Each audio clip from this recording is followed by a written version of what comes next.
What's going on, guys? Welcome to Home Theater Hangout Late Night Edition with yours truly, me. But I'm gonna hang out for a little bit here. I'm watching as we speak. I'm watching this. The prelim match for the Nate Diaz Jorge Masvidal fight. Who's fighting right now? Garcia versus Vargas. I think this is Ryan Garcia's brother or something like that fighting in the prelims.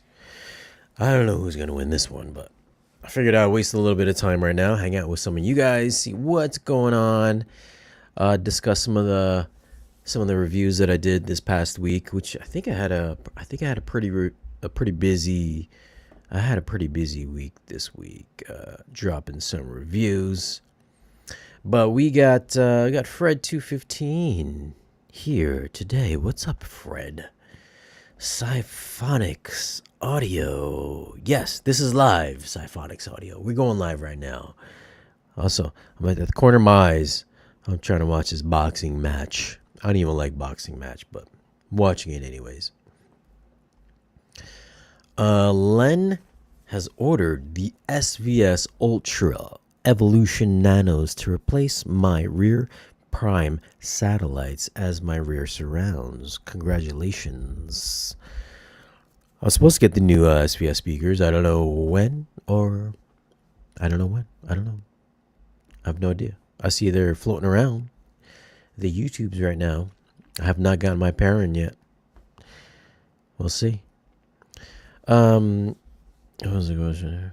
EJP, you did Zodiac and Twister. Yes, I did. I did review Zodiac and Twister. So Zodiac was on the Kaleidoscape. For those of you guys that don't know what the Kaleidoscape is, there are several videos on my channel that describes what Kaleidoscape is. I still get a lot of people asking, what is this device that you're watching on called the Kaleidoscope? It's called the Kaleidoscape. Google it, YouTube it. It's on there. But yes, I did review Zodiac. Hopefully, sorry, I didn't mean to suck my teeth in the mic. Hopefully we get some 4K releases of Seven and Fight Club, two of my favorite Fincher movies of all time. I always wear the Fight Club t-shirt because it's one of my favorite movies. But Zodiac, I wasn't going to do Zodiac, but I figured I would do it because it's pretty popular. I think it's a popular movie amongst film fans. Even though there is no resolution at the end of the movie, still a great looking movie. Actually, I think we spoke about this when we did our June best of 4K releases, which was, I believe, last week with me, Luke, and Kellen from Dream Media. So we spoke about that last week. So check out that video if you missed it. And then Twister. I reviewed Twister a day and a half ago, 2 days ago now, I think it was. And it's one of my favorite 4K releases of this year. I wasn't expecting it to look as good as it did. I mean, it's still not a demo-worthy 4K disc for like detail and HDR. But if you are a fan of the movie, there's no doubt it's such a good movie, man. Listen, I don't review the movies themselves, at least in those videos, but listen, I can kind of review them here during these live streams, right? These podcasts. It's a great movie. It's got drama. It's got love relationship between Bill Paxton and Helen Hunt. It's got heartbreak. Jamie Gertz gets her heart broken because her husband, or soon-to-be husband, has fallen back in love with his ex-wife. Actually, not even his ex-wife. Fallen in love with his still wife. They're going to get back together, so she left him. She got her heart broken. There's action in the movie with a bunch of tornadoes and twisters I don't know where this movie takes place, but somewhere out in the south or something. I don't know. Twisters in it. Killing people. Knocking out whole towns. More loss. Helen Hunt loses her aunt in a twister. Redemption. At the end, she gets to face the twister at the end of the movie, looking up in the eye of the storm, of the twister. There's all kinds of good stuff in this movie. It sounds a little bit cheesy, but when you watch the movie, I know there are some people that haven't watched the movie Twister. You gotta watch the movie. As kind of the movie's a little bit corny, but at the same time, it's a really great movie. It's a movie that I've watched several times per year since it's come out on DVD. Do you guys remember when Twister came out on DVD? It came out in that cardboard keep case, the lock case, I think they call it. And it's got a little plastic tab that locked the DVD case. And when DVD first came out, I had what player? It was the Toshiba. I forgot what Toshiba model number it was, but it was a silver Toshiba. The disc tray was in the center. It was like black. You know, I had the black window, and then the tray came out. One of you guys will know what Toshiba DVD player I'm talking about. But Twister came out with the Toshiba player. I don't know if I got it as a package deal or what. But I remember getting it at Circuit City back in 1997. So you guys, I think I'm like super young. I don't know what I'm talking about. Listen, I bought this in Circuit City back in 1997, back when I was in high school. I love that movie back then. I still love it now. I was really happy. Actually, let's talk about that German release, that German Blu-ray that came out. Was like 2 years ago now, a couple years. I don't know if it's 2 years or what. It's been a couple of years, I think. And that had an Atmos mix on it, I do believe. Well, I know it came out with an actual Atmos mix because I watched it last night again, just to compare a couple of scenes. And people want to know if the Turbine, I believe it's called Turbine, German version of Twister is different than the official Warner Bros. Is it Warner Brothers or is it Universal release? It's Warner Brothers release of Twister is different. Yes, the Atmos version is different than the version that you can get from Germany, from Turbine.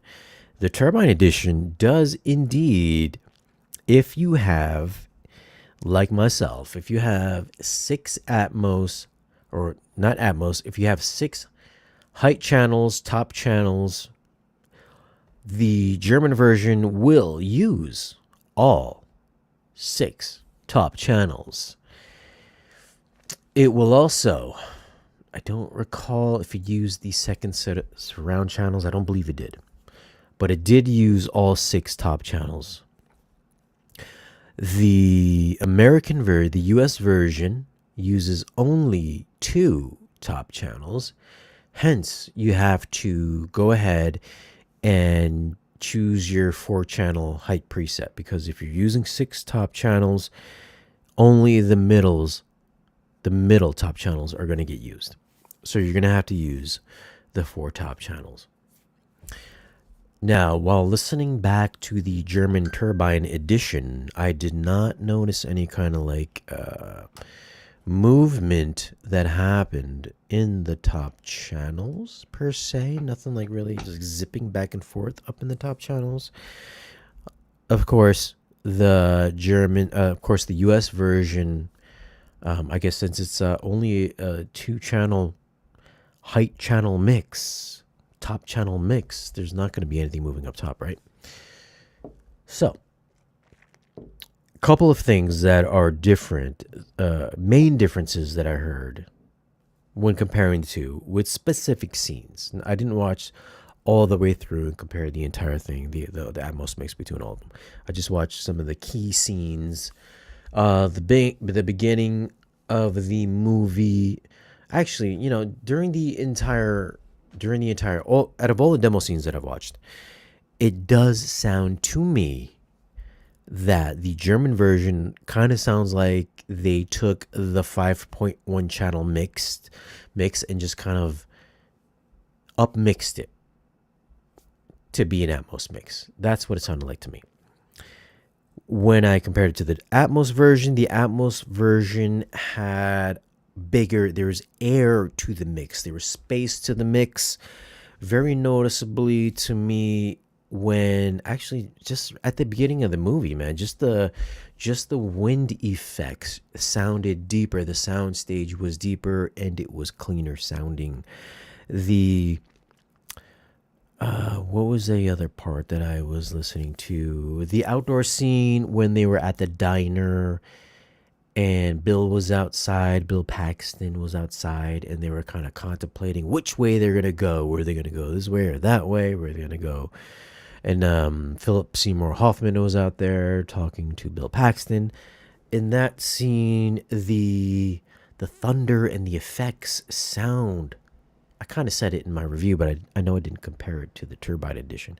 But it sounded like it was so far off in the distance that it sounded lifelike. Like it sounded like it was like a mile away. Like you knew it was coming. It was inevitable. There was a storm coming that you could hear as if it was real life. But in the German version, everything, whether it was from the start of the movie to that particular scene to the end, everything sounded like it was a little bit smaller sounding, like it was closed in, like you were listening to a 5.1 mix that you had just upscaled.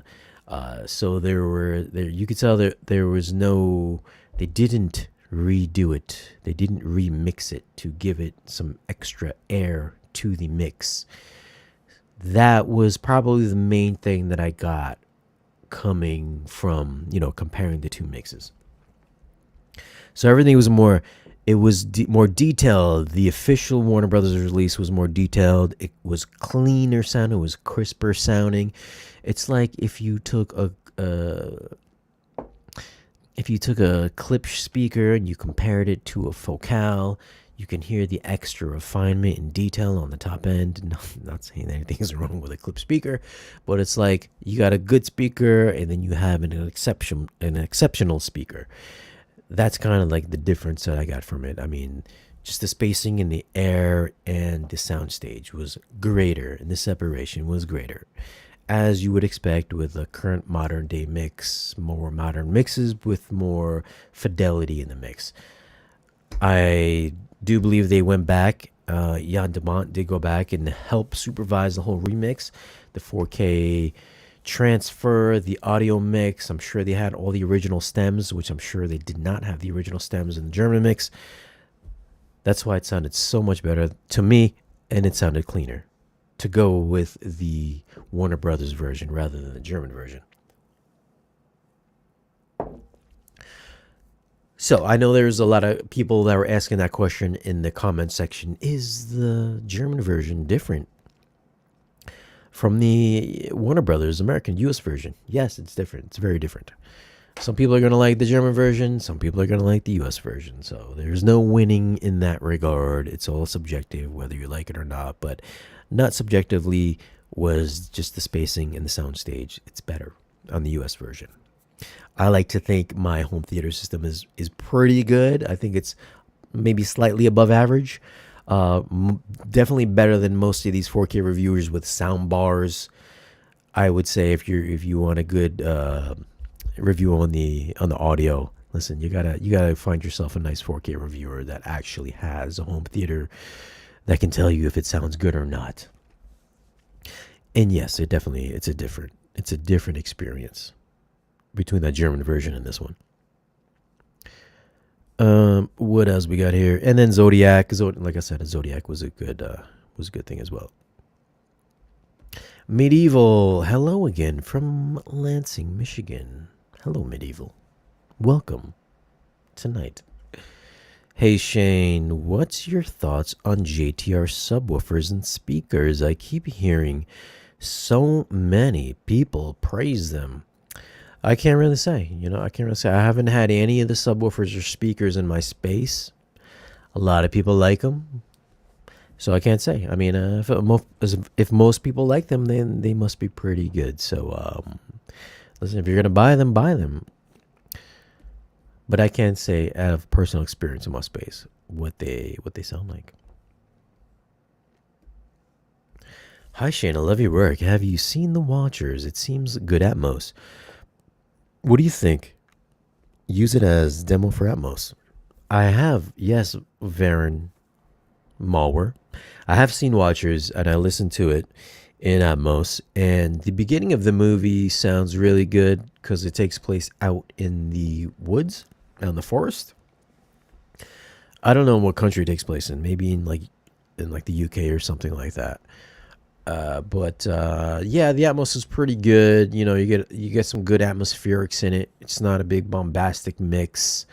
A good detail and spatial quality to the mix. I believe it was also kind of a dynamic mix as well.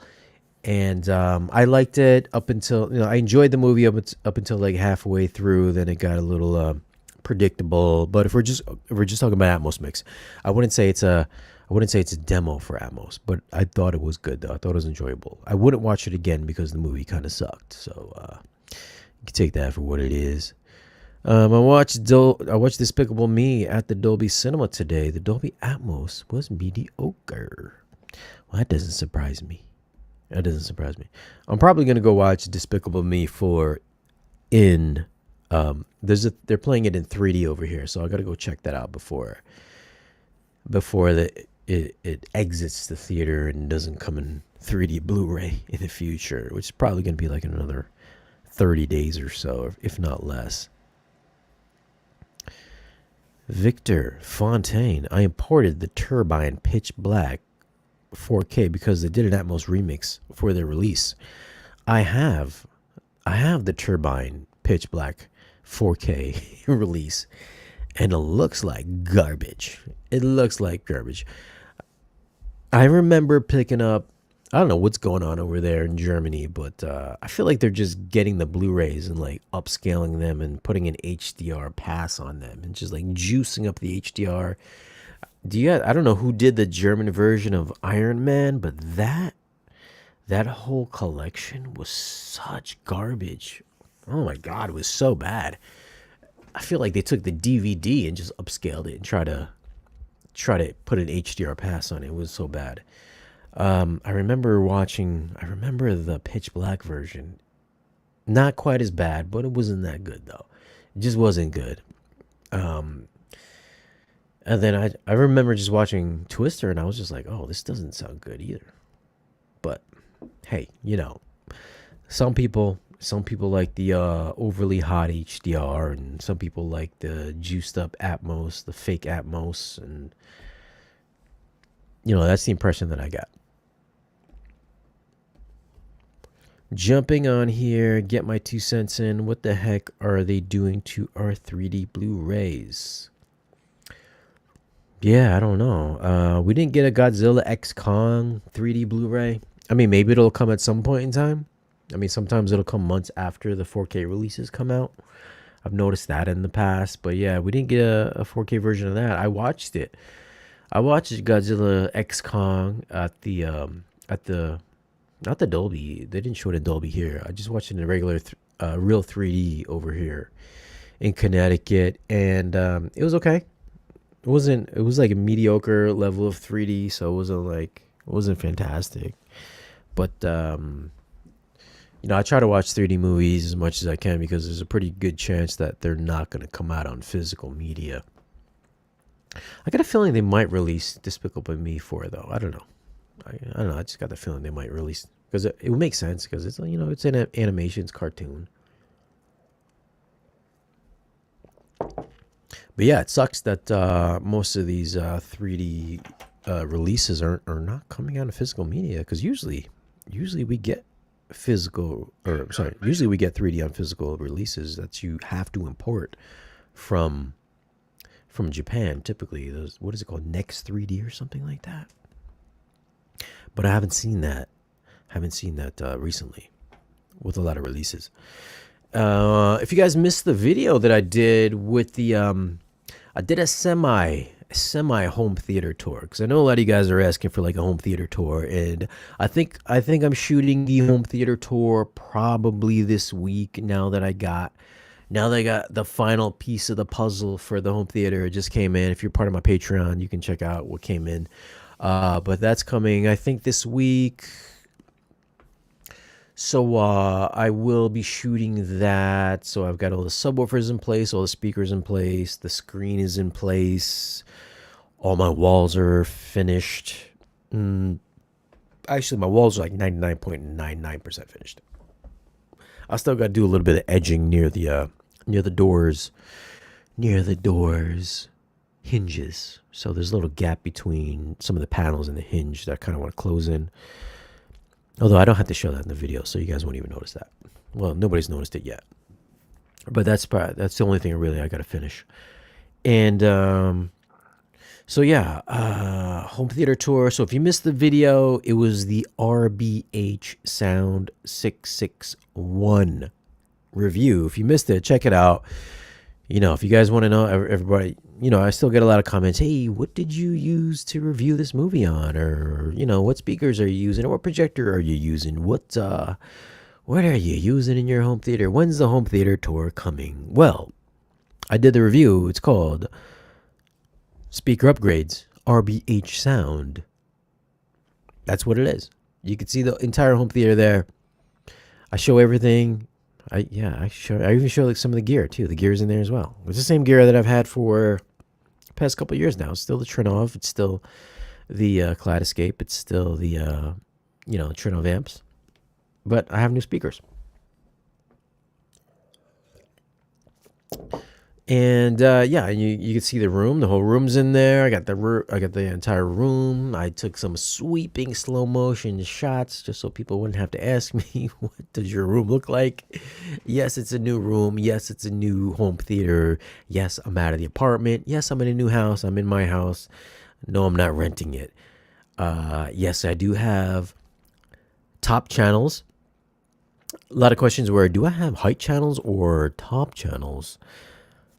I'm not sure why folks are asking me if I have height channels. I mean, these are not mounted to the sidewalls or on the perimeter at all. They're mounted right on the ceiling, and they're aimed directly at the listening position. So, no, they're not height channels. They're actually ceiling channels. Although I may be this week adding two front height channels in the theater.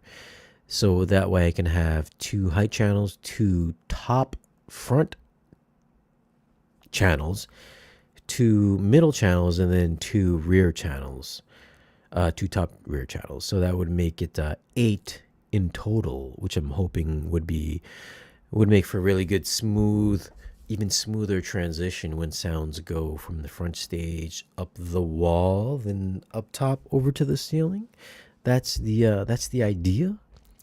Which would make sense if you had to watch the video I think I posted yesterday with the demos that you guys can download, the Trinov trailers as they call it. You can go to trinov.com, I believe, and under the top drop down section there's a section I think it's called trailers. You can download their demo trailers. I think they have maybe like 10 or 11, maybe a dozen different trailers on their website, which is in either Auro 3D, Dolby Atmos, and then soon to come is going to be DTS-X. So it's not DTS-X just yet.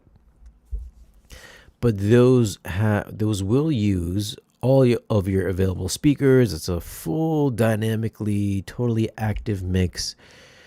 In my space, I got 18 speakers. I used all 18 of my speakers. So if you've got a 5.1 mix for 5.1 setup, or or beyond 32.24.1.10 setup, it's going to use all of your speakers as well. So being an Atmos immersive mix, it should scale properly to all of your speakers. So definitely check that out. Check out my review as well.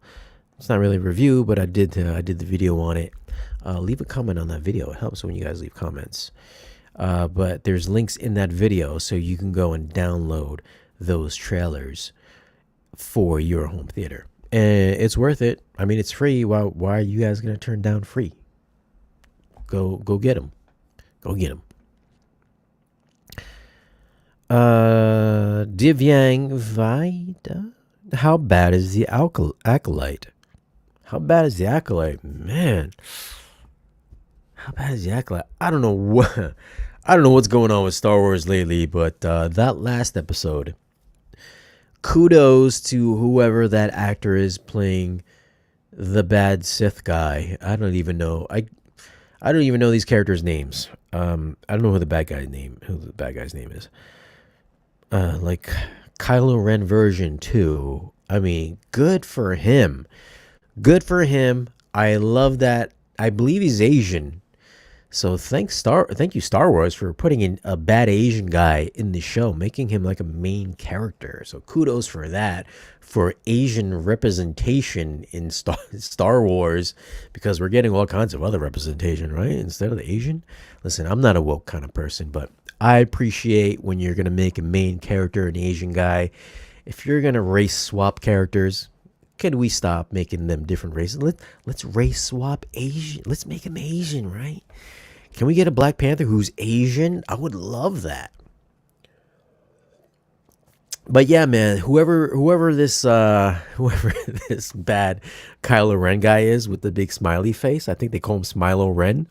He's Asian and he's jacked. He's got like a perfect build. He looked like me when I was in high school. Okay? He looked like me when I was in high school. Maybe not as cut and ripped, but he reminded me very much of me in my younger years. But yeah, man, he came out when he dropped trow and went naked into the water. I was like, yo, what are you guys doing right now? I get it. I get it. You know, Kylo, Adam Driver had his shirtless scene in Rise of Skywalker. Okay, cool. I guess that might have been the starting point of we're just gonna get more shirtless guys in Star Wars. I think the one dude with the dreads, didn't he have kind of like a shirtless scene in the first episode of the Acolyte? The guy with the dreads, I forgot. I don't even know what his name is either. I mean, this show seems to me it's like a forgettable show. But man, you know when it was just like when Akbar was like, "It's a trap," I was like, "Yo, it's a thirst trap. You're gonna catch OSHA in your thirst trap."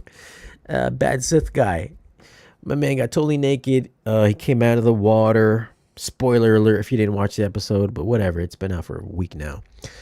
My man comes out of the water, and clearly OSHA, one of the twin sisters, was staring at my man's package. At least you could see the eyes go straight down to the bottom. I don't know. Did the director say, "Listen, make sure you look at his package at least 2 times so people would know that this Asian Sith, either he's really hung or he's really not hung.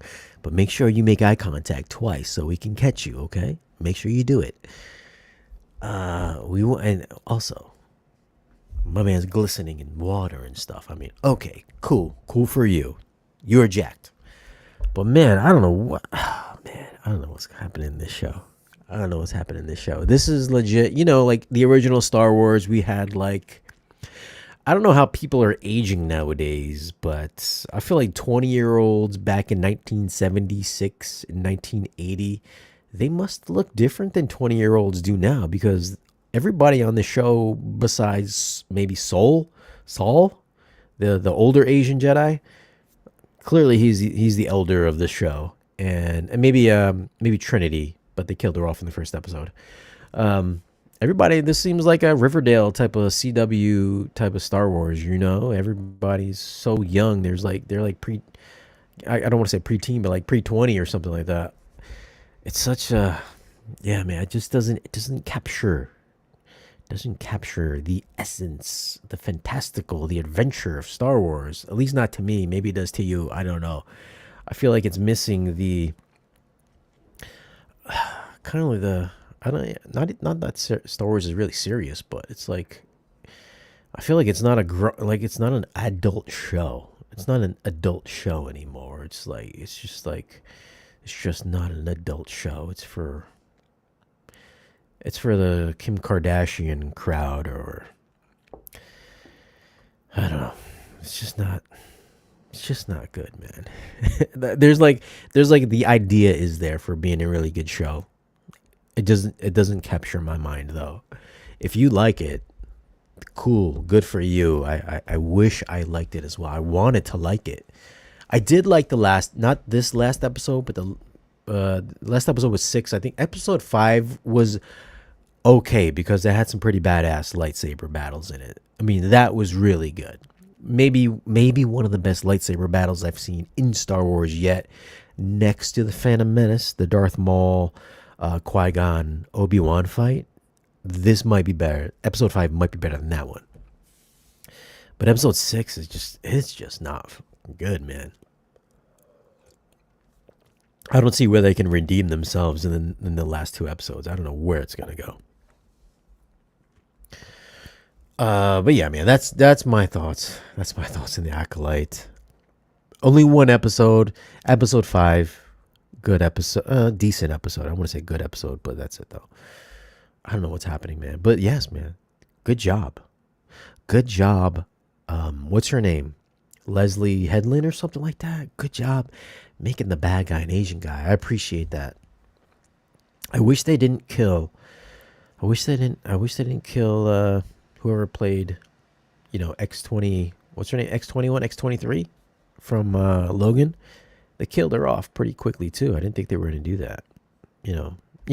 I like the fact that they did take some risks in actually killing main characters off. So I give them that. So props to them for that. But yeah, most of the stuff was fucking really bad, dude. Lee Jung Jae was all right in the Acolyte. Oh, I guess that's his name. Lee. What's his name again? Lee Jung Jae. What's up, Craig Osterberg? Craig Osterberg is in the chat. Thank you, Craig. Let's talk Horizon Saga Part 1. Listen, Shabrubin, I would talk Horizon Saga Part 1, but I haven't seen any of those shows, so I'm probably not gonna. If you tell me I can watch Horizon Saga Part 1 without watching the show, because my understanding is that Horizon Part 1 is kind of an extension of the show, that Tyler Sheridan show. If it's totally different, if it's a standalone movie, I will go see it. But my understanding is that Horizon is part of that show, that on Paramount or whatever it's called. I don't even know what the name of it. I know it's really popular, but as far as I know, I believe it's part of the show. Like, I didn't want to go see it because it was supposed to be part of the show. I mean, I like Kevin Costner movies. In fact, I watched Waterworld in Dolby Atmos last night. Movie still holds up. I know it gets a lot of hate, but the movie still holds up. It's still one of my favorite movies. So I would like to watch Horizon, but I don't know if I would watch it and be lost in whatever's going on in that Western world. Hi, Shane.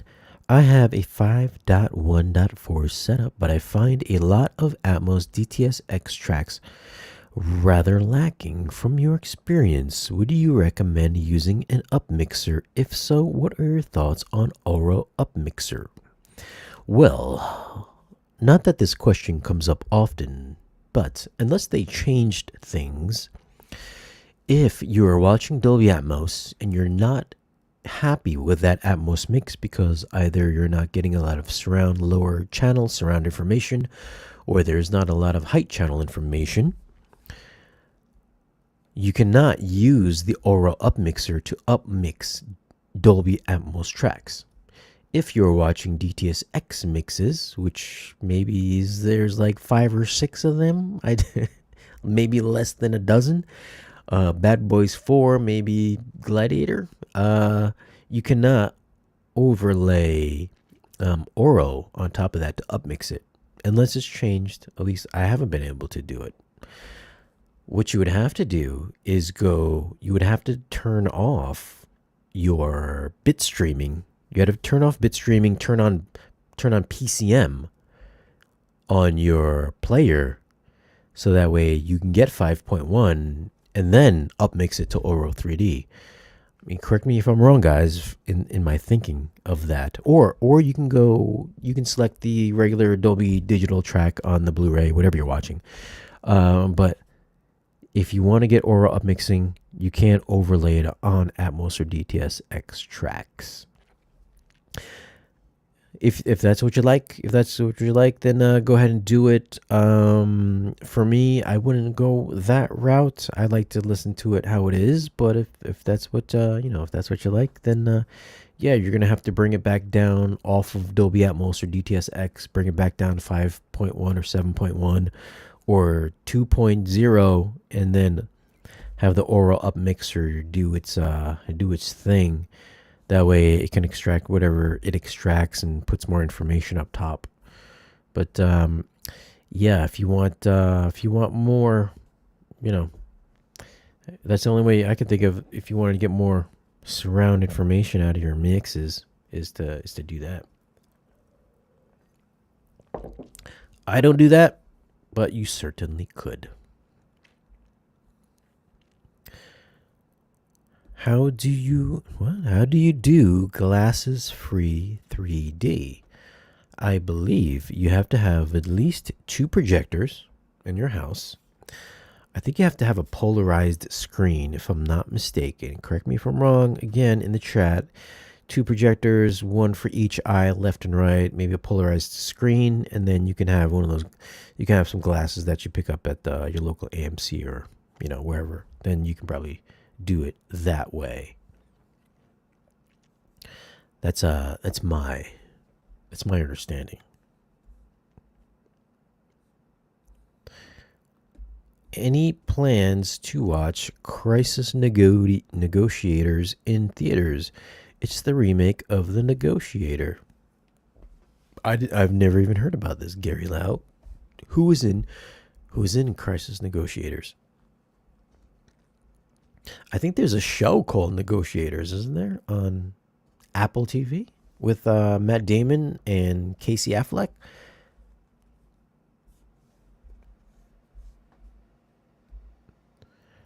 Thanks for the info. I'll give it a try and compare the results. Give it a try, yeah, for sure. It's like, give it a try. Super Collector Clark Shane, good afternoon from Japan. Good afternoon, Super Collector Clark. I put up a post earlier this week. What is it, 2 or 3 days ago now? I put up a post on the community stating, and I think most of the people were pretty nice in the comment section. I think I maybe had like 2 or 3 people that were kind of being like a-holes. So the community post was that, sometimes creators, like myself, we get like sponsors and stuff like that on the channel. And, I don't know, there's kind of a misconception of like, if you have a sponsor on your channel, that you are less trustworthy of whatever you're reviewing because you're being sponsored. I mean, if I'm reviewing a movie and then I do a sponsored ad for a television set or, I don't know, soda pop or something like that, why would that make me or anybody else less trustworthy? Because it has nothing to do with the video. Even though it might be a product that I might endorse myself as owning. What was it that I reviewed? I think it was Twister. I reviewed Twister, and then somebody had left a comment because of an LG. I did an LG ad in that video. And what did I say? I said, listen, if you want your movie Twister to look good as best as it could, buy yourself an LG television, which is not a lie. LG makes fantastic OLEDs. And I'm sure a lot of you guys in the chat right now probably have an LG television set, whether it's an LED or an OLED. You probably have an LG product as your display. So that's not a lie. I've owned a couple of LG displays in the past myself. Now I have a couple of Sonys. Would I ever own LG again? Of course I would. If I was in the market for a television set, sure, I would 100% buy an LG OLED that's 100 inches or 98 inches. Can I afford one? No, I can't. Are they going to send me one? No, they're not. Did I ask? Yes, I did.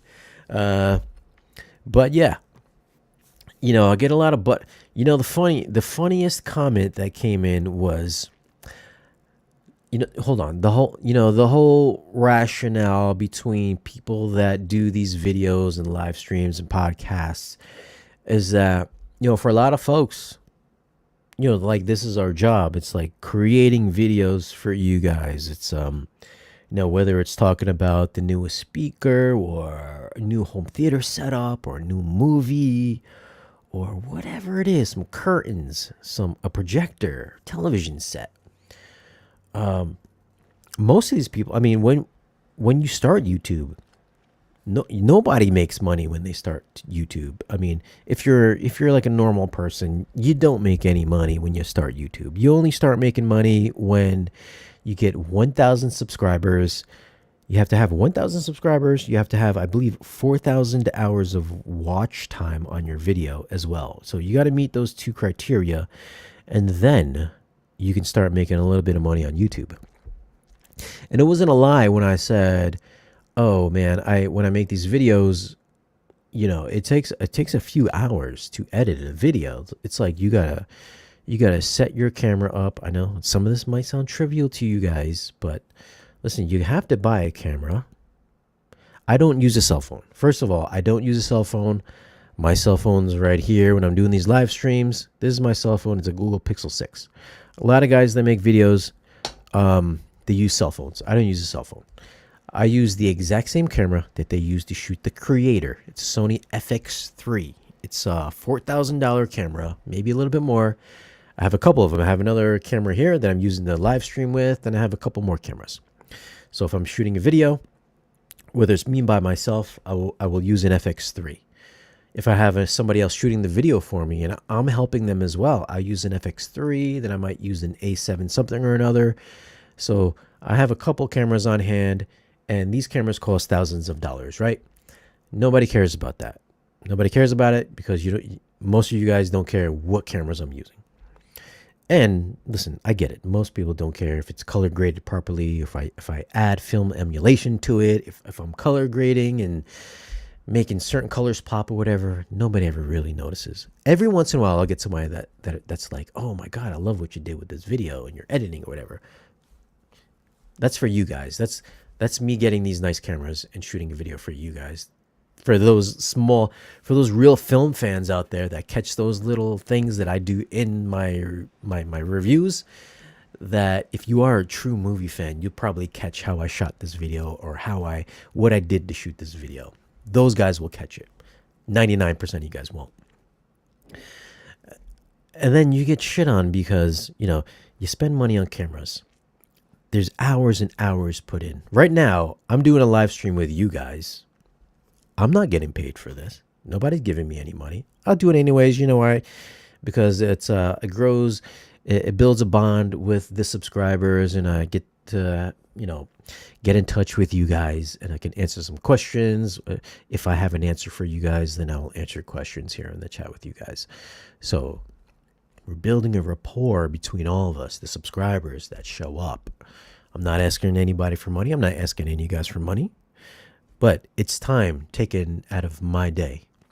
Which, listen, if I want to get a normal job, I could be working at Burger King and making money instead of just doing this. But I'm not. It's building a rapport with the audience, with the subscribers, with you guys. And then, of course, shooting the video, you have to set up every camera. You have to get your lighting right sometimes. Lighting costs a lot of money, too. Lighting is not cheap. And then, framing everything, blah, blah, blah, blah, blah. A lot of the times, a lot of my movie reviews, I spend a good chunk of time like scripting them out just so I can keep everything short and condensed for the guys that are watching my videos, such as you guys.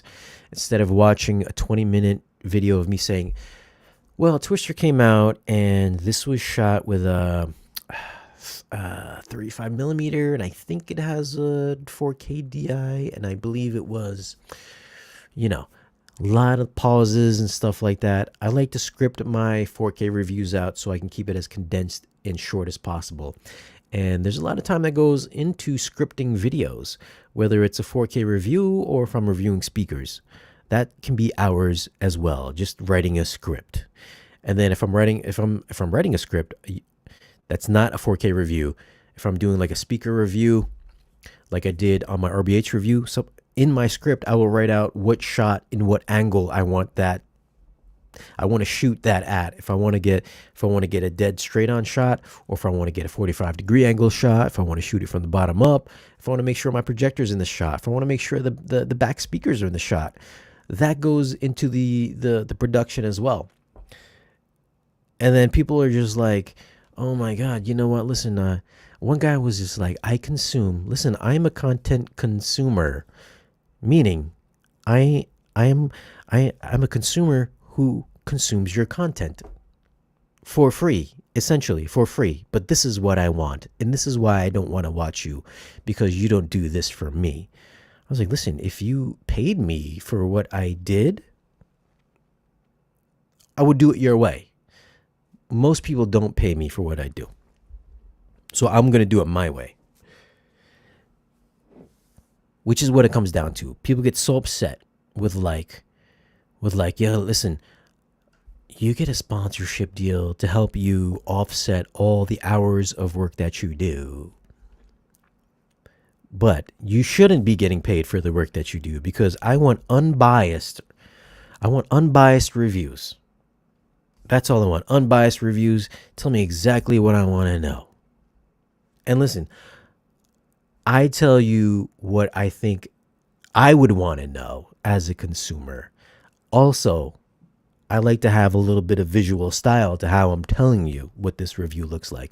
I could sit there in a chair and just tell you my feelings and thoughts like most reviewers out there do. Say, listen, this is what it sounds like, blah, blah, blah, blah.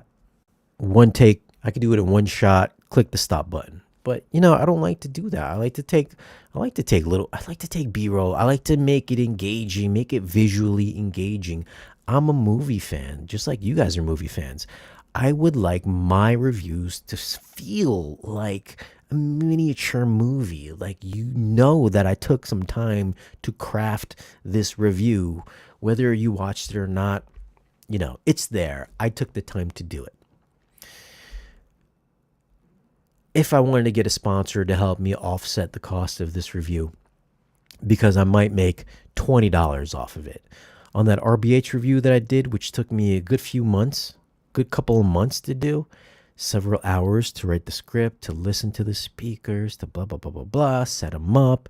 Let's not talk about even setup too. Like setting up takes, listen, if we're talking about, let's just talk about the RBH review really quick. Setting up the RBH speakers in my theater took me over 12 hours to mount, unmount, install everything. And then the calibration took another couple hours as well. That all goes into the review. People don't think about that shit, man. That all goes into the review. What did I get? I got 8,000 views on it. What did I make? I made about $40. So if we broke down, if I spent like, let's say 20 hours on that video, which was clearly more, I made a couple dollars. I made like $2 an hour making that review. So if I wanted to get a sponsor to help me offset that review, and they're going to pay me like $1,000, hey, that's a win for me. So that guarantees me a little bit of income on that video. Instead of making $40, hey, maybe I made $1,000 because a sponsor paid for that sponsor spot, because most of the subscribers won't watch that. And that's a lot of man hours in that video. Some of you guys, a lot of the guys that complain are just like, hey, listen, my job at Burger King pays me X amount of dollars for working 8 hours. And you said you reviewed a movie for 8 hours. Suck it up, work harder. That's not how it works. There's a lot of variables that goes into making content creation or videos.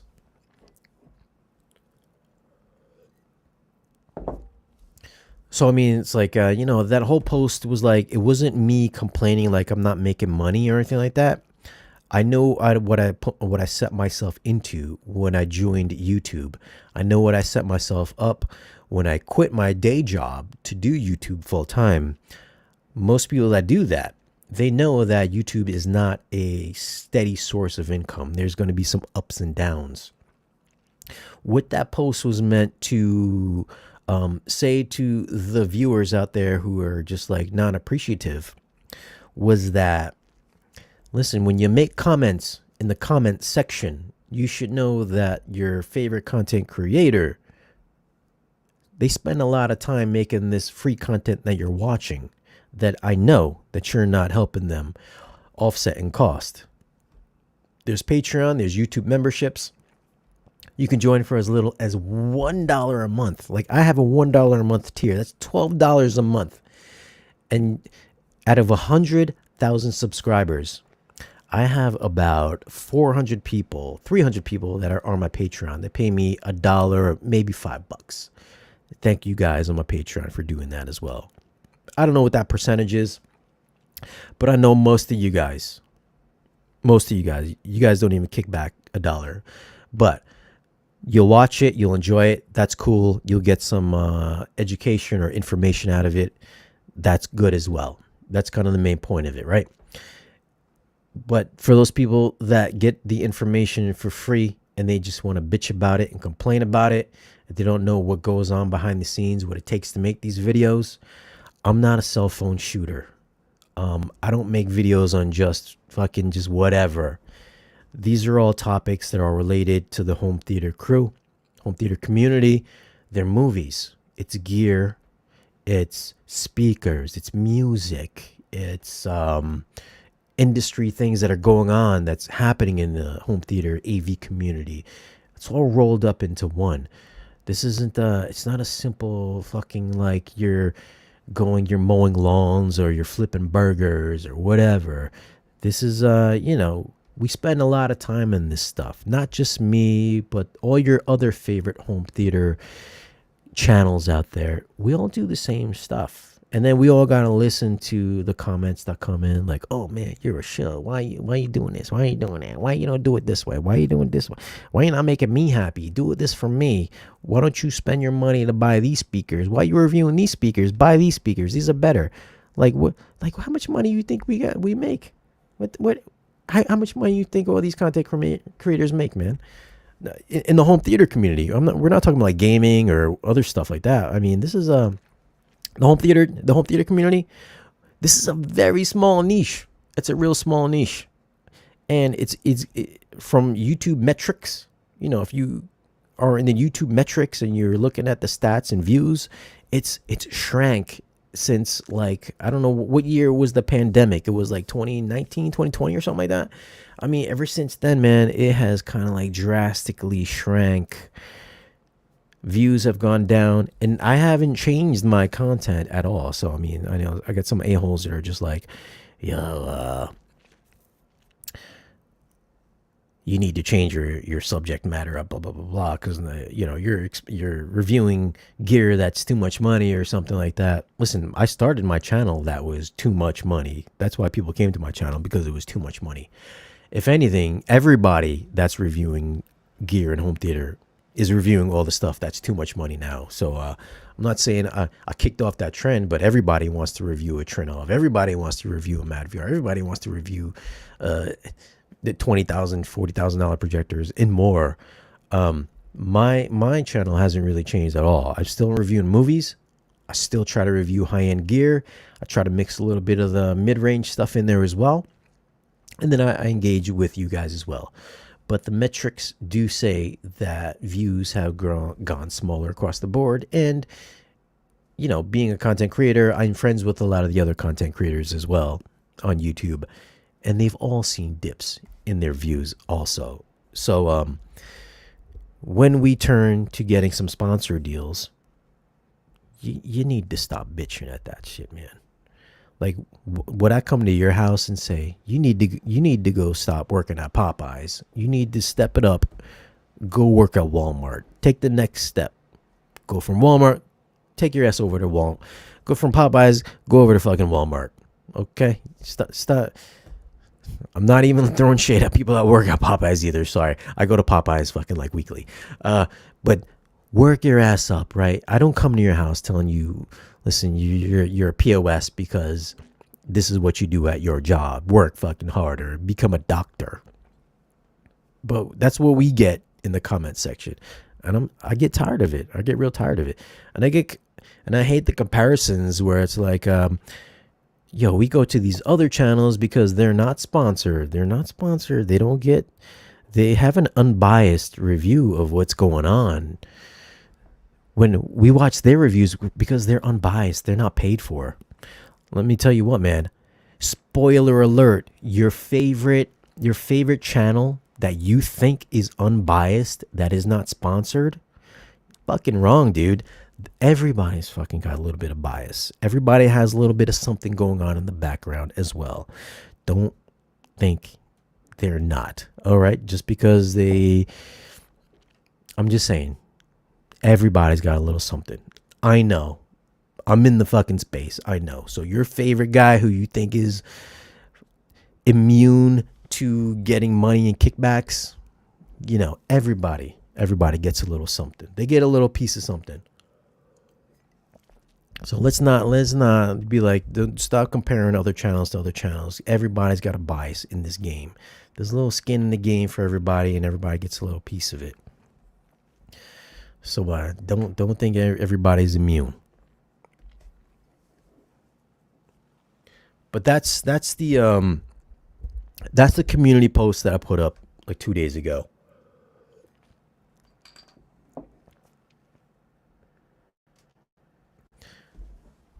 Content creators will have sponsors. I'm going to have a couple more, sponsored ads as well. Obviously, if you're not going to buy a TV, don't buy a TV. But if you're going to buy a TV, click on that ad. Click on the ad. I mean, these ads are like fucking 60 seconds, man. Stop being, people fucking bitch about 60 seconds too. Stop being little fucking bitches about 60 seconds. AA, what's up, AA? Appreciate you keeping the reviews to the technical side because that's the real test of our home theaters. Well, I try to keep it to the technical side because that's what I like. I don't like to do the movie review side because I like to watch the movies for myself. I like to make my own opinions on if a movie's good or bad, story-wise at least. Go to KFC to Jollibee. They make better fried chicken. I wish, man. You got to roll with Audio Device in the summer. Audio Device. No, I think Audio Device Live is coming up in like another 2 or 3 weeks. I went there last year with Audioholics, but I will not be joining this year because I do not want to travel. I do not want to go anywhere. Your reviews are spot on. I appreciate that. It's your channel. Appreciate that, Evil Ash. Richard Zagowski is a YouTube. He's a YouTube member. You are, right? YouTube, or maybe you're a Patreon member. No, you're a YouTube member. How often do you do home theater roasts? Man, I got a couple of roasts lined up. Don usually helps me out with the roasts, but he has been a little MIA for a little while. But if you would like to get your home theater roasted by myself and Don, feel free to send them in. That's what's my email? sparechange@gmail.com. You can send them in sparechange@gmail.com if you want to get your home theater roasted. We'll definitely line that up. I like the movie reviews too. Appreciate just keeping it to audio and video quality. Thanks, man. I try to just keep it only on that. Every once in a while, I throw in a little bit of my movie bias in there. You guys know that. But for the most part, yeah, I try to keep it as only audio and picture quality only. And can we talk about 4K reviewers in general. I know, there's a lot of people that do 4K reviews on YouTube. That's fine. But then there's like, you go to these forums where they're just like, where they like this, they really like the crap on YouTube 4K reviewers. I'm sure some of you guys are in the chat that frequent these Blu-ray forums where they just, I don't know why they like to crap on YouTube 4K reviewers, because it's pretty sad.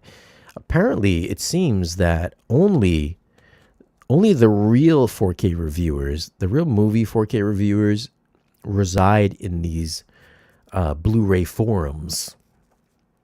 Like, they know it all. I don't know how they know it all, but they seem to have the answers to everything. If you guys know what I'm talking about, then put it down in the comments here. But these guys seem to know everything.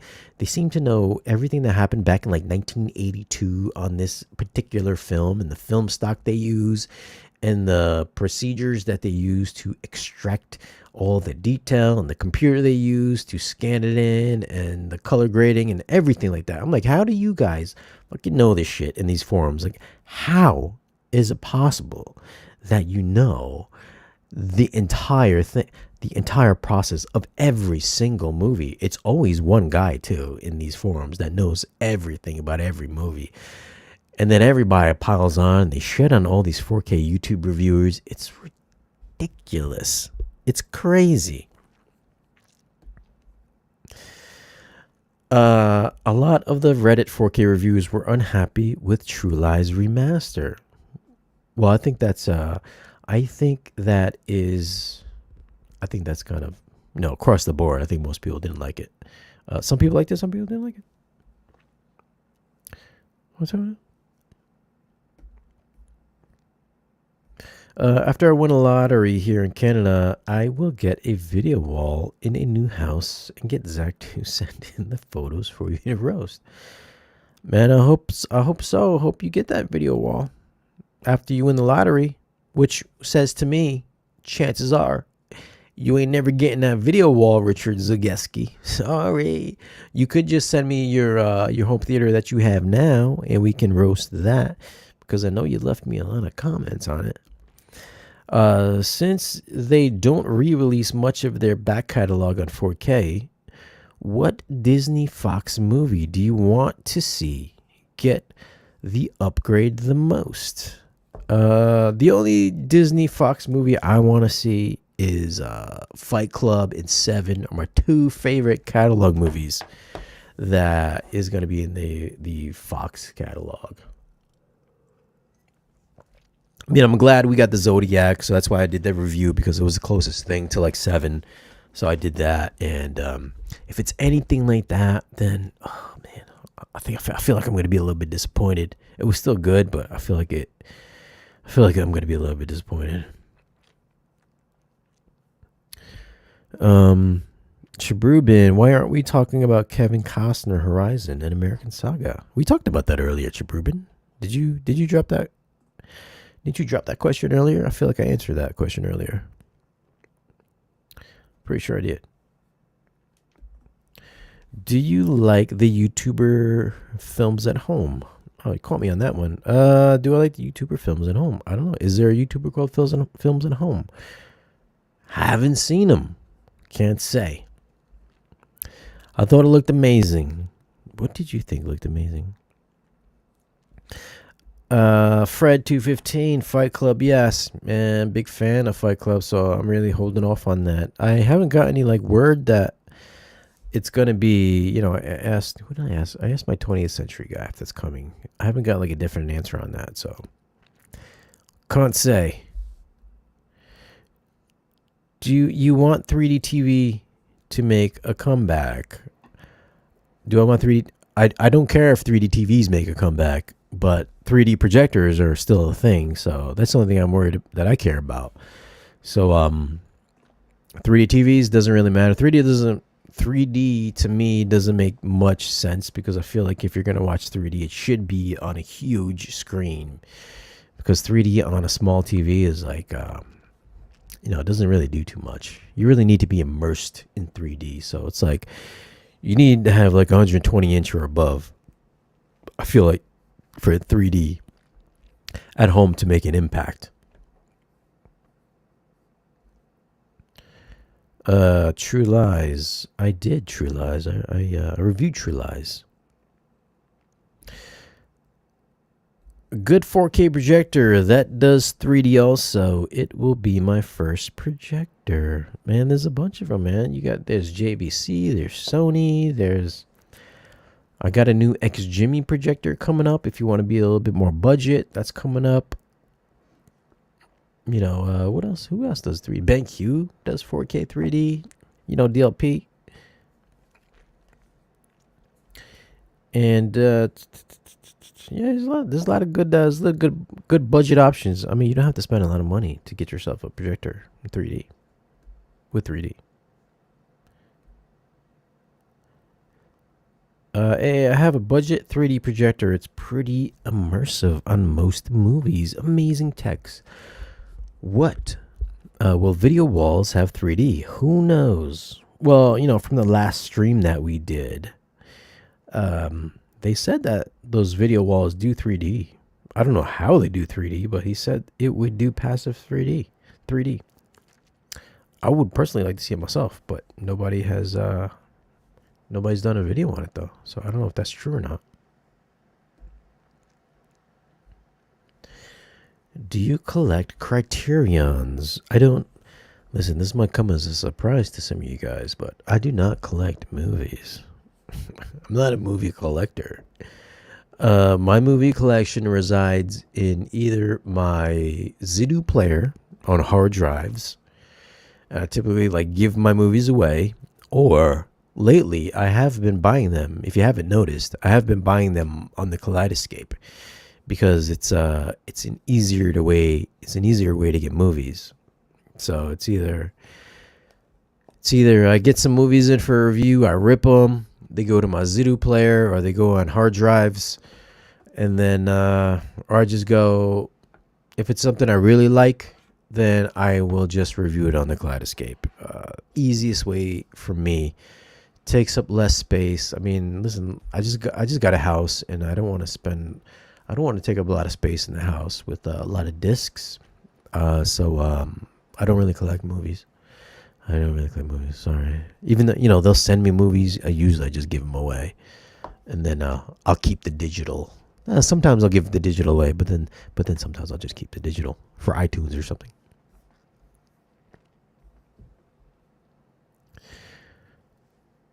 What happens when the studios take back their Kaleidoscape content?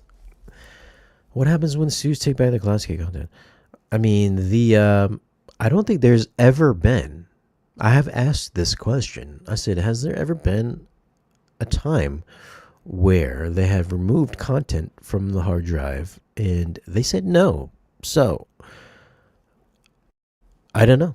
What would happen? I mean, it's a hypothetical question. I would assume that if they took it away, they would probably reimburse you for whatever you paid for. But as far as I know, as far as what I'm told, they have not taken away any content on the Kaleidoscape. Plus, they would have to. I mean, once you download your content on your hard drive, they would have to take it off your hard drive somehow. I mean, I guess they could, but it's yours. It's on the hard drive. It's yours.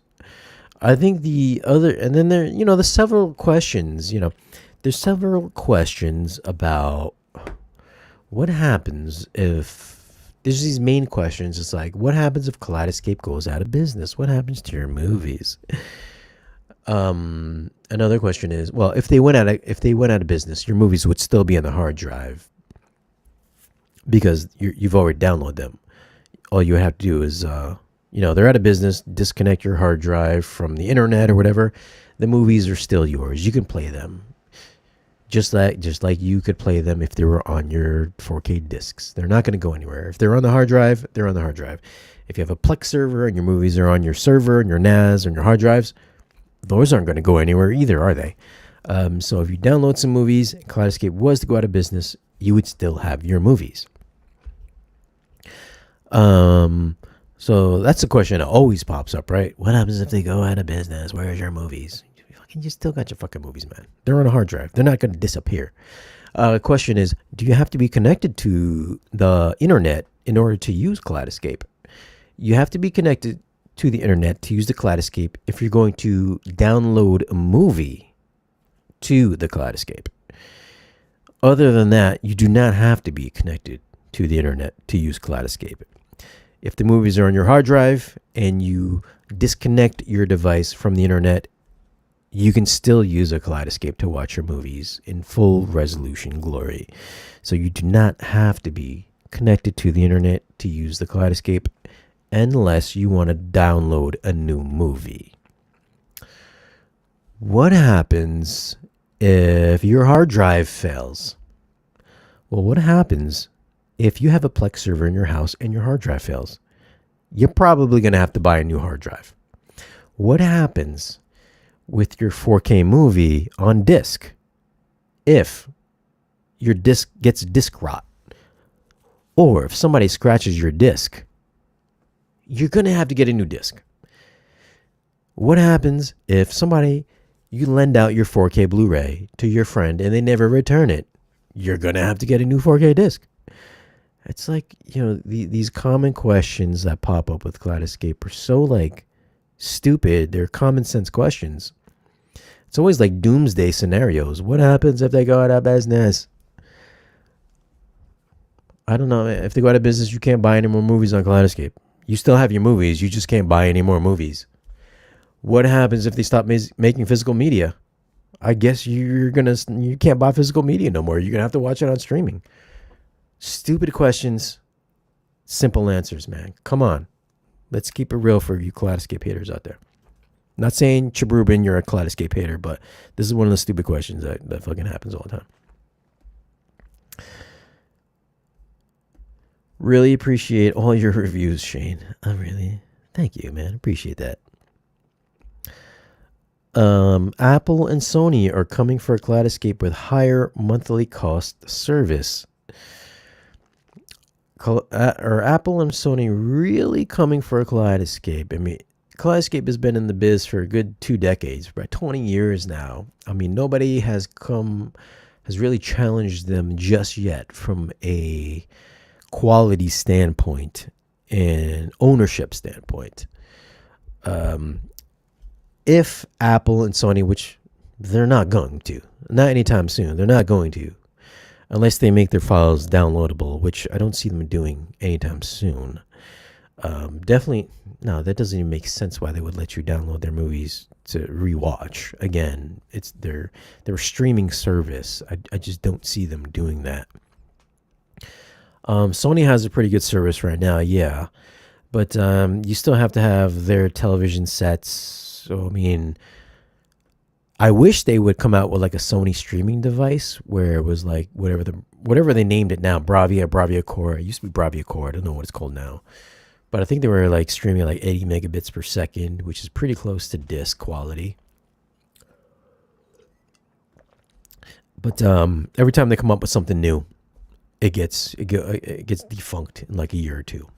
Do you guys? I don't want to talk about Sony's movie services, but they always go out of business, or they always like shut them down after a couple of years.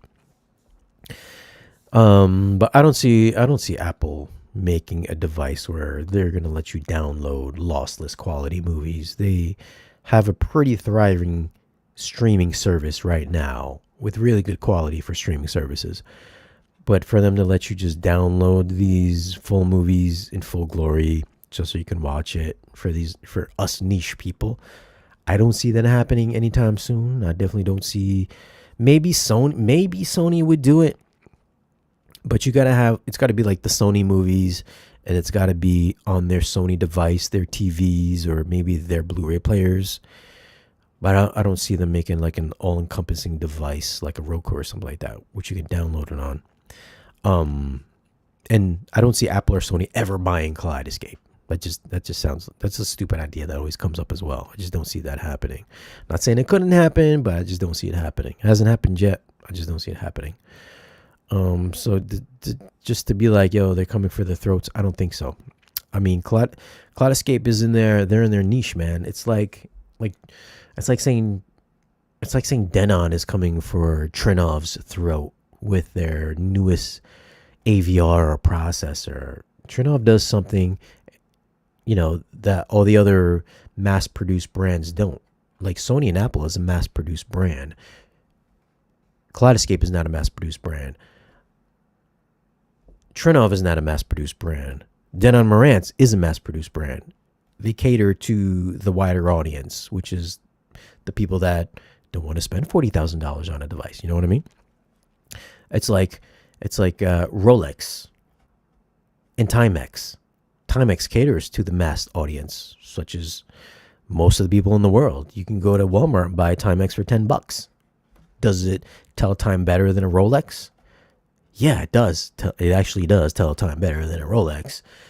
But there's craftsmanship, there's quality that goes into a Rolex, and there's, of course, status perception that goes into a Rolex. Kind of the same way as, like, listen, can you get a Blu-ray that can show a movie the same way Kaleidoscape does? Yes, you can. Is it a lot cheaper? Yes, it is. But there's ease of use, a quality that goes into a Kaleidoscape player, and there's also a status, the quotient that goes into buying a Kaleidoscape player as well. Kind of like there's a status buying a Trinov player or a Storm Audio or whatever is high end in the audio world. Wisdom speakers. It's just how it is, man. It's like buying a Ferrari. Can you buy a Ferrari or could you get a Honda that could beat out that Ferrari? Sure, you could. Could a Tesla beat out a Ferrari? Yeah, it could. But then, you have the quality and the legacy and the heritage and the status that goes along with owning a Ferrari. Do I see Kaleidoscape ever coming down in price or ever becoming cheaper, stuff like that? It's like, no, I don't see it happening. I mean, it's part of that group that's not gonna change. How come Kaleidoscape doesn't offer multiple subtitle options, different languages, I mean? Do they? I feel like they do. I mean, I'm pretty sure they do. I mean, I could be wrong, but I feel like I've seen different subtitle options. I'm not gonna say I've checked on every movie, but I'm pretty positive there's different subtitle options.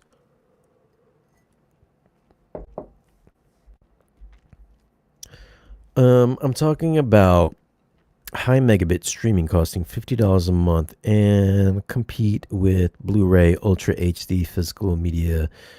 That's costs always come down with large tech players. Yeah, costs always do come down large tech players, but then it's like, what if you live in these rural areas that don't have good internet? You know what I mean? It's like I got some friends that live out in the boonies that have like dial-up speeds still that don't have fiber, they don't have cable, they don't have fast internet whatsoever. So it's like, you got a whole lot of people out there that you're alienating, you're not really catering to. Whereas if you were to buy like a 4K Blu-ray or a Kaleidoscape, yes, it might take you a long time to download on a Kaleidoscape, but you would still have the best quality possible and then the same ease of use in your system.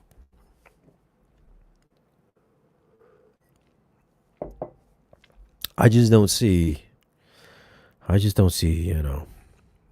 don't see that happening anytime soon with these companies coming up with like a downloadable solution. It would have to be a downloadable solution like a Kaleidoscape, because if your power goes out or something like that, or your internet goes out, you can't stream these movies anymore. So it's like, how are you going to watch your movies? I mean, obviously you can pick something else, but one of those situations. ETA on the per listen subwoofer review. So I'm aiming for tomorrow. I'm aiming on tonight after this stream to shoot my Golden Ear review. And then tomorrow, I hope to have that Golden Ear review up. And then this week coming up, I do hope to have the per listen review. because I got the RBH 21-inch subwoofer in. That's now in the theater, so I've got to wrap up the per listen. I got to send that back, and then I got to work on the 21-inch review for the next couple of months. So I plan on within the next week or two to have that up. Hopefully this coming week. That's what my goal is, this coming week. Speaking of Sony, I'll be in the market for a new AVR by the end of the year, and your Sony review of the ES receiver was good, especially with this special feature. AA is trying to get me to sell him my 7000 ES receiver. Super chat really quick. My bad, Chabrubin. I know you sent me a super chat. I totally forgot about it till just now. Pair character doing a shaka sign with hand saying cool. Oh, sorry. Hold on. It looks different. It looks different when I'm doing this. Oh, okay. Thank you, Chabrubin, for the super chat. You sent me a super chat. Totally forgot about that. Thanks for the super chat, Chabrubin. Does your intern box and send back the vendor gear? Not sure I understand that question, man. Not sure I understand that question. Golden Air Perlisten. It's Christmas in July. Yeah, man, Perlisten. I'm really hoping Perlisten for tomorrow. I'm really hoping to do this Perlisten tonight. Like, I get off this, I gotta shoot this. I gotta go do a talking head video, talk about Perlisten. So I'm hoping to get that done tonight. You know, to be honest with you, I came and did this live stream because I didn't want to shoot the Golden Ear review. So I was like, so I'm just, let me procrastinate and just do a live stream really quick with you guys instead of the Golden Ear review. That's why I'm sitting here right now.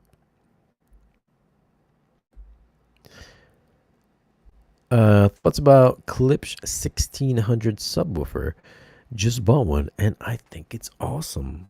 Man, that's cool, man. That's cool. I've been trying for like months to get that Klipsch 1600 subwoofer. I've been trying for like 4 months now. It's just I haven't gotten the okay. It's not like I haven't been trying. I've been emailing their rep. Apparently those Klipsch guys don't like me. They just don't like me. I don't know why. It's not like I talk bad on Klipsch. Seems like nobody has talked about the subs since release. Arundel's new line is getting a lot of noise with the Cloak and Dagger. Arundel's new line. I'm not aware. I know that they're coming out with the new, what is it, 1528 line or something like that? 15 something, right? I believe their naming nomenclature is going downward, so I guess the lower the numbers are, the higher end it is. I know we were talking about this a little bit earlier, but I feel like if this is going to be like their high end, speaker lineup, obviously it would cost more than the 1723s. I think that's what it's called, 1723. So it would have to cost more than the 1723s, but it wouldn't be more than the Perlisten S series, but it would have to be probably slightly less than the Perlisten R series, because I don't think anybody's going to pick a Arundel 1528 over a Perlisten R, especially now that the Perlisten designer is no longer making Arundel speakers. So what does Arundel do on their own? How does Arundel make a good speaker without Dan from Perlisten being there designing their speakers? Like, who's designing their speakers? It's kind of like Spielberg going from War of the Worlds 1 and then them hiring Leslie Headland from the Acolyte to go direct War of the Worlds 2. How good is that possibly going to be? So, I mean, I guess the jury's going to be out what they come up with. But I think it's going to be slightly lower in cost probably than the Perlisten R series, because I think that's going to be kind of like that price range. Just my guess. I don't know anything. I'm just speculating. But if somebody knows, put in the comment section.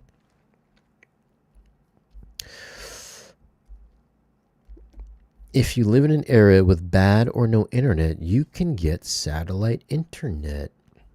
You could get satellite internet. I personally don't know anybody with satellite internet, but I'm sure you probably could. Do you have any other subs? That seems like it's from Michael Bulligan. Is it okay to plug your entire home theater system, subwoofers including into a single power outlet, even if they're connected to a power conditioner? Isn't that putting too much pressure on the outlet? I think for most people, that's okay. If you have some really power hungry subwoofers, if you have, a bunch of like, I don't know what brands, but subs that take like 2,000 watts or something like that. I mean, you could stress your outlet and maybe pop a fuse. If you have if you have a big room, high SPL, then plugging everything into an outlet would probably cause you some problems. You would probably pop some fuses. So, and compress your sound on the top end for sure. So I guess it really depends on what your system demands on what's going to happen in that outlet that you're plugging into. I have a 5.2.4. I'm running all channels from my Alkio RZ50. Should I get a 3-channel amp or 5-channel to help my receiver out? If so, what options do you recommend under $1,000? I'm trying to think. Do I even know of any amplifiers under $1,000? I think the only amplifiers that I've reviewed are under $1,000 are, I think, the Emotiva. Maybe the Emotiva and... Man, I'm probably the wrong person to ask about that. I'm probably the wrong person to ask. The only thing I can really say is maybe the Emotiva for under $1,000 is probably the only thing. Their Base X series, which is obviously it would help relieve some strain on the power supply on that AVR. But under $1,000, I really don't know. I haven't really reviewed a lot of. I know of a lot of amplifiers that are under $1,000, and I don't want to say you should buy it because I haven't reviewed it or checked it out. So I'm not going to say what, except for the Emotiva is, they make a good amplifier for the money for sure. But everything else, I don't know. There's a lot of cheap stuff out there. I mean, you can get some mono price stuff and stuff like that. How many of those hats do you own? Of these hats, I only own a couple of them. I only own like what do I own? I have a black one. I think I have what color am I wearing today? A black one and this khaki one. I got 2. I only have 2. They're cheap. You can get them on Amazon. They're like $30. So yeah, they're pretty cheap. I forgot. Usually I leave a link in the videos, but yeah, no. They're cheap. They're only $30. They're very affordable. All right. I'm going to go watch this boxing match. Thanks for hanging out. I'm going to log off.